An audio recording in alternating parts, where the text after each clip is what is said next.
Men, my promise to you, if you give this video your full attention, by the end of it, you will know exactly how to consistently improve your aerobic fitness.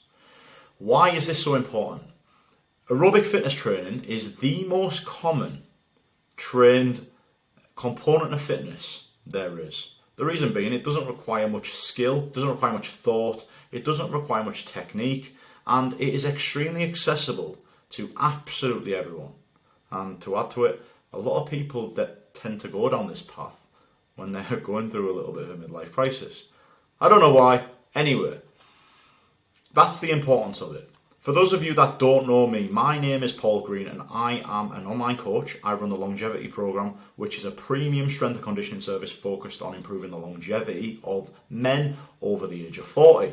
However, in a past life, I was a paratrooper and a physical training instructor in the parachute regiment, which for those of you that don't know who the hell a parachute regiment is, they are some of the most savage British soldiers on the planet. They are extremely aerobically fit and they have crazy levels of muscular endurance in order for them to achieve the most crazy demands that are placed on them.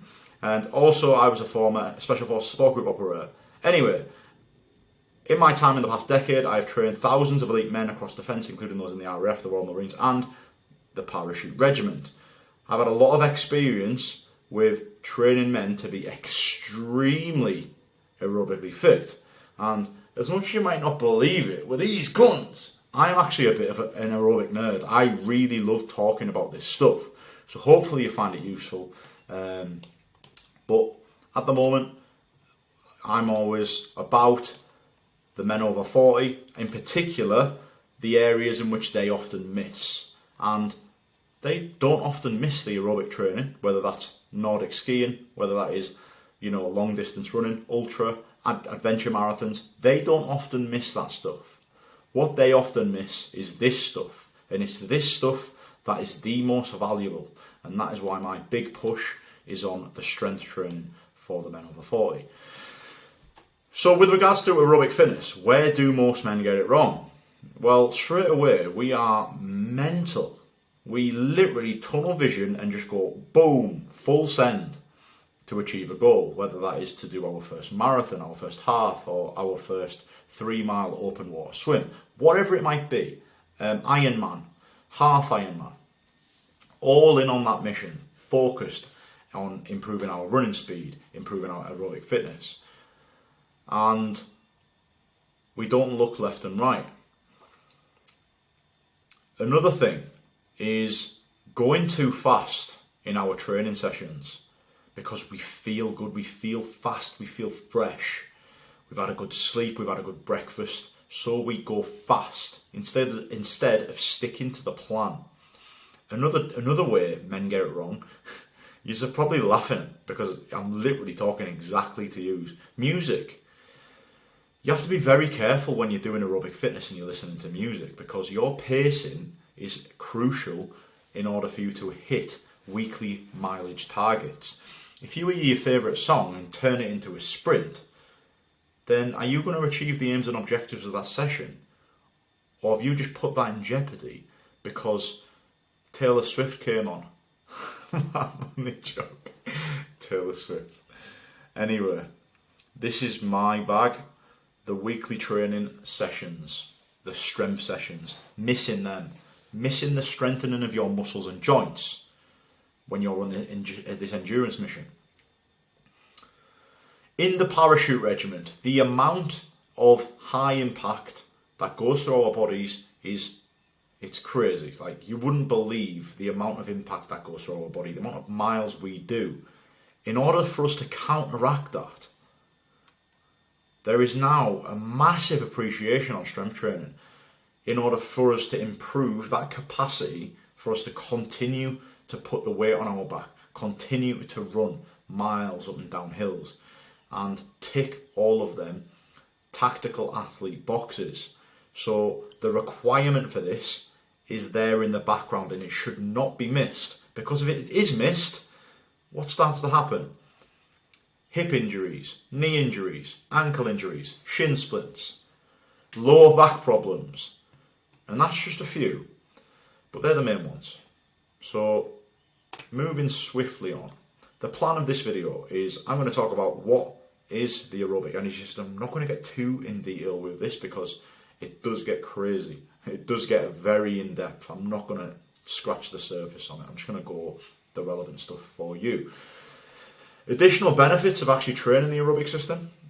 If you've been on this channel for quite some time now, you will see me often slating the training of aerobic fitness. Now, I have no dramas with training aerobic fitness when you get it right. When you do your strength training sessions, I believe aerobic fitness training or aerobic events or endurance events or ultra endurance events are the best methods for training your mind. We're going to talk about the frequency and what intensity you should be training at, how to program your aerobic fitness sessions safely, how to track your progress, and then what to do if you do not improve. So does that sound alright to you? If so, stick around. If I deliver on any of these and they impress you, then subscribe to the channel. What actually is the aerobic energy system? I'm not going to get into the depths of something called the Krebs cycle, which is oxygen, glucose and fats, all doing all sorts of chemical reactions in your body in order to produce energy. Not interested in that. It's boring, it's complicated, who cares? Right, what we have is a nice table here, and it looks confusing, but it is not, trust me. On the left hand side we have energy. At the top, high energy. At the bottom, low energy. And then at the bottom again we have intensity and we have time. So energy, intensity, time. But all we care about here is the one in the green, right? So notice how high aerobic energy, long distance. So long time and low intensity. Happy with that? So aerobic energy training should be long and low in intensity.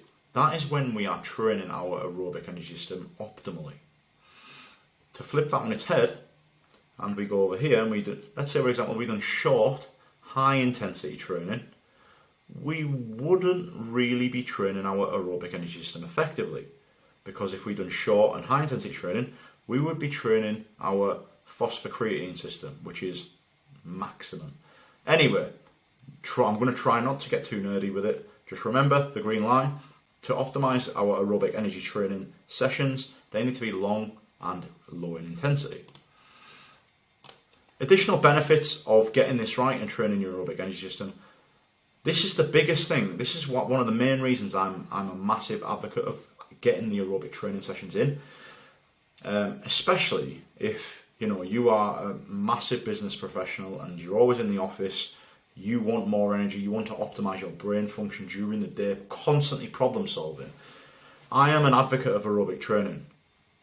I'm not an advocate of getting it wrong though. Anyway, more energy at rest. I think that's a bit of a superpower. Like, think about that. We are sat here now, we're on YouTube, right? The energy that we have available, we're currently in our aerobic energy system. How fit we are aerobically, basically, our body will then generate energy from fat and from oxygen and from the glucose in our body.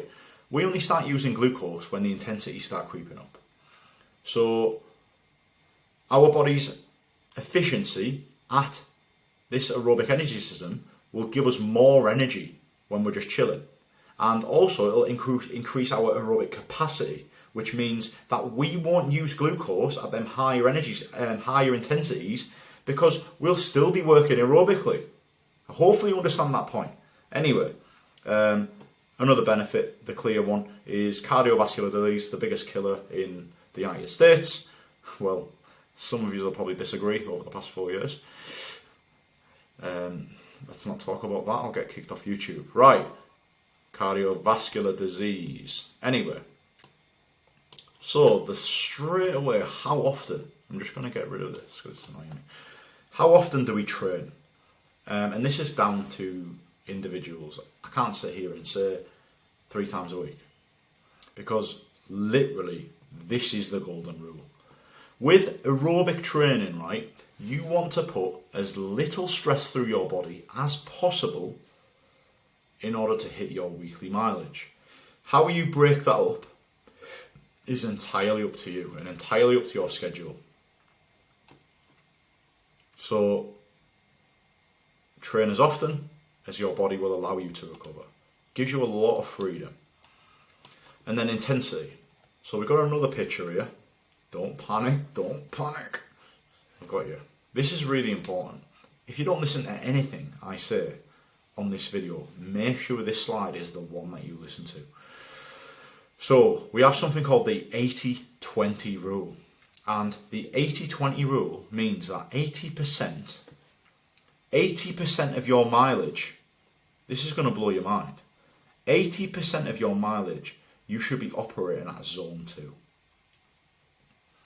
And 20% of your mileage should be at zone 5, right?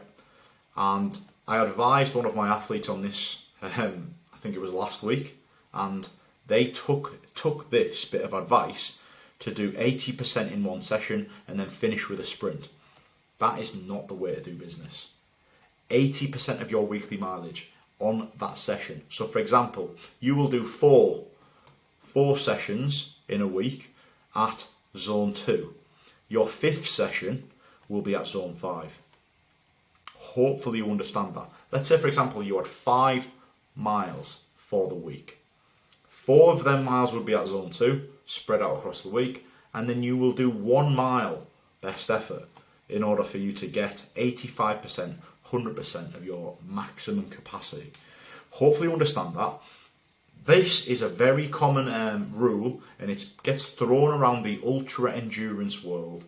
It's very well respected, and it's very hard to go wrong when you follow this. And you're probably thinking, what is zone 2? So there's a lot of people that say talking pace, and I'm not happy with talking pace, man. Singing pace.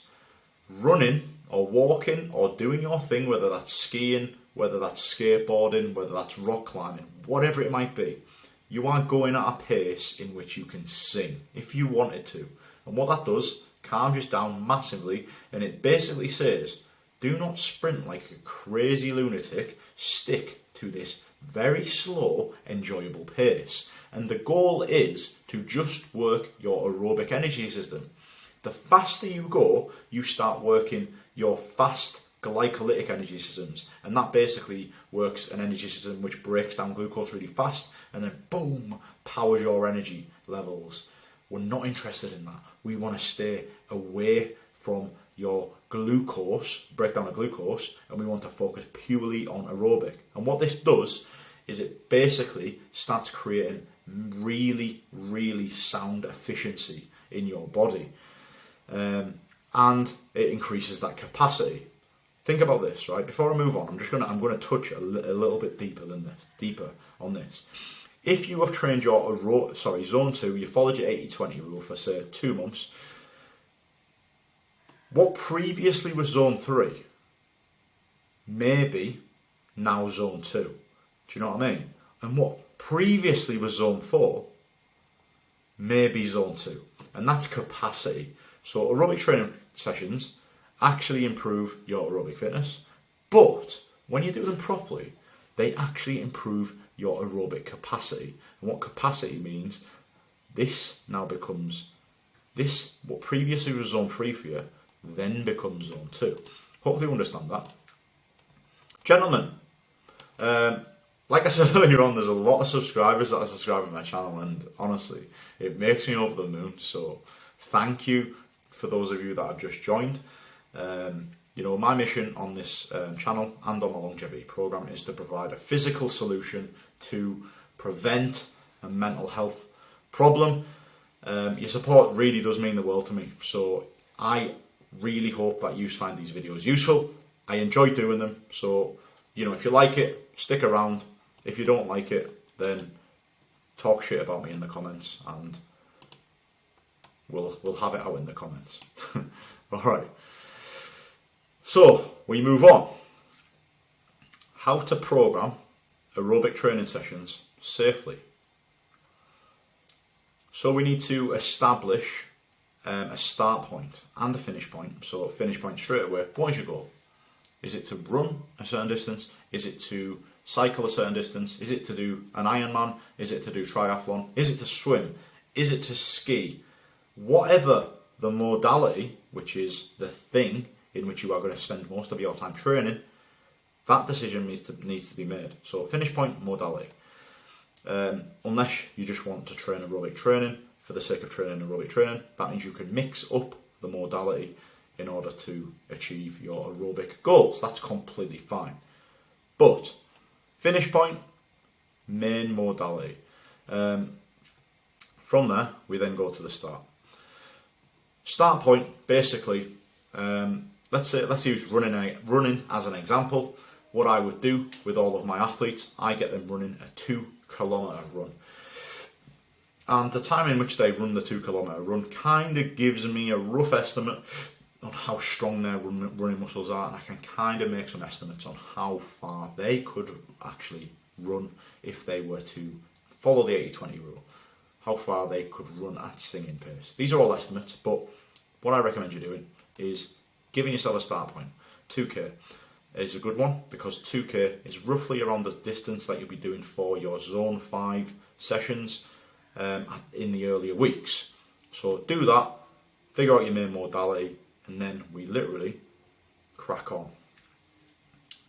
Number 3, safety. Obviously, we need to do a strength training session every week.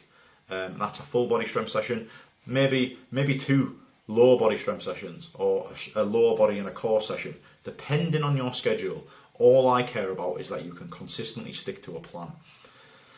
Obviously, this is an aerobic training guide, but most men skip the strength training. And if you skip the strength training, the issues will start to come along. Depending on how resilient your muscles and joints currently are, great, there's your injury capacity. But sooner or later, because aerobic training doesn't train your strength, it doesn't train the strength of your joints, it doesn't improve the strength of your joints, it makes them weaker. So you need to keep the strength ticking over, because the aerobic training makes your joints weaker. Hopefully you understand that, why it's important. Anyway, 80-20 rule again creeps in. However you manage that is up to you. I typically, sometimes people do 2 on the bounce, 2 zone 5 sessions on the bounce, and then do 8 easy. Do you know what I mean? 8 easy, 2 hard. But, you know, an advisor, I usually advise 4 easy, 1 hard, 4 easy, 1 hard, and just keep repeating that. High performance meal plan. Make sure you're hitting make sure you're eating food that supports your output, because if not, you're just going to mess this up.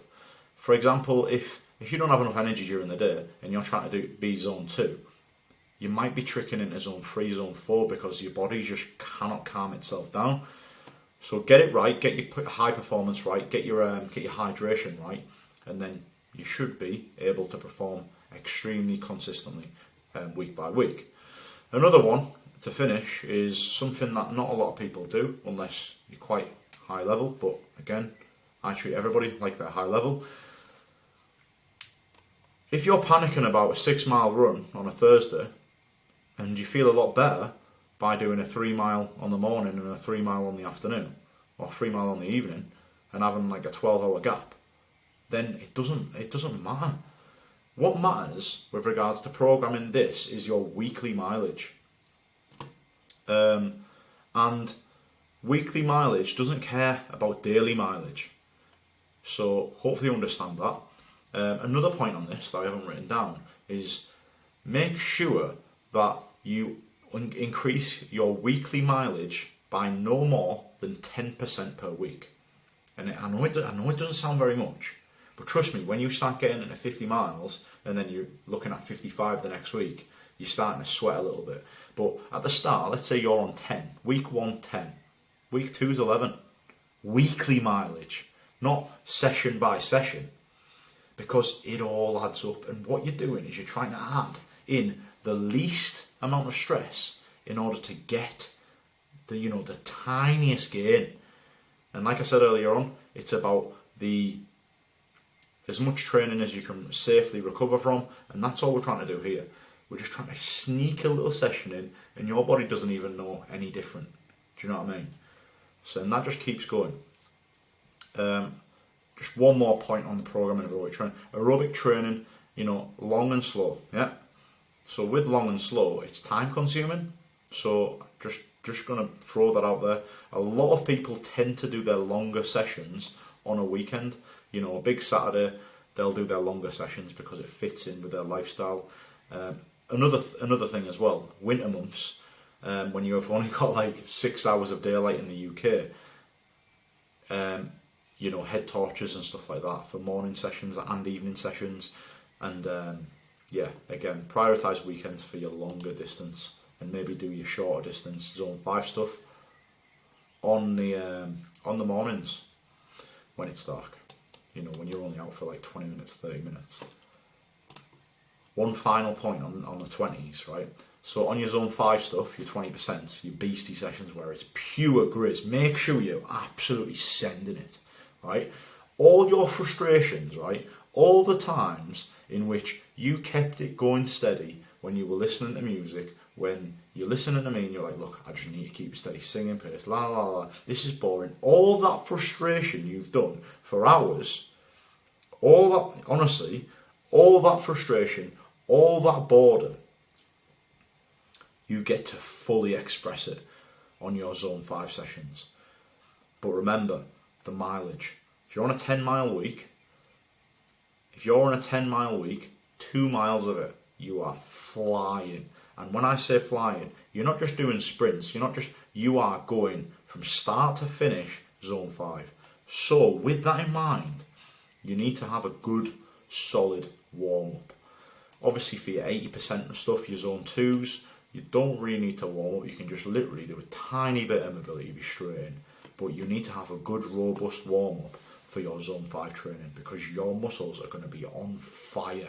You need to be going as fast as you can for that mileage. Look, honestly, I'm excited for you. Honestly, I cannot wait. My hamstring gets healed because I can't wait to get back into this type of stuff. Tracking progress. Like I said earlier on, weekly mileage is the only number that matters.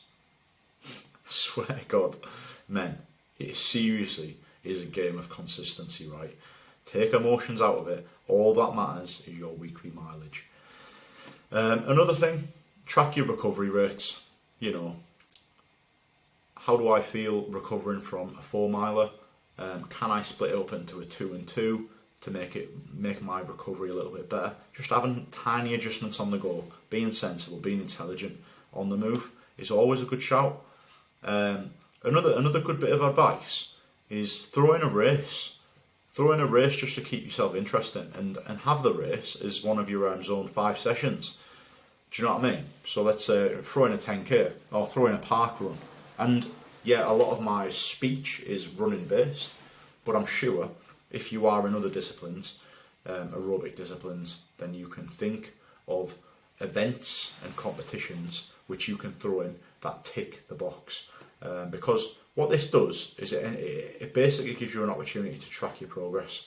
For example, Olympic athletes and stuff like that, they will use like the Jubilee competitions as a means of tracking their progress.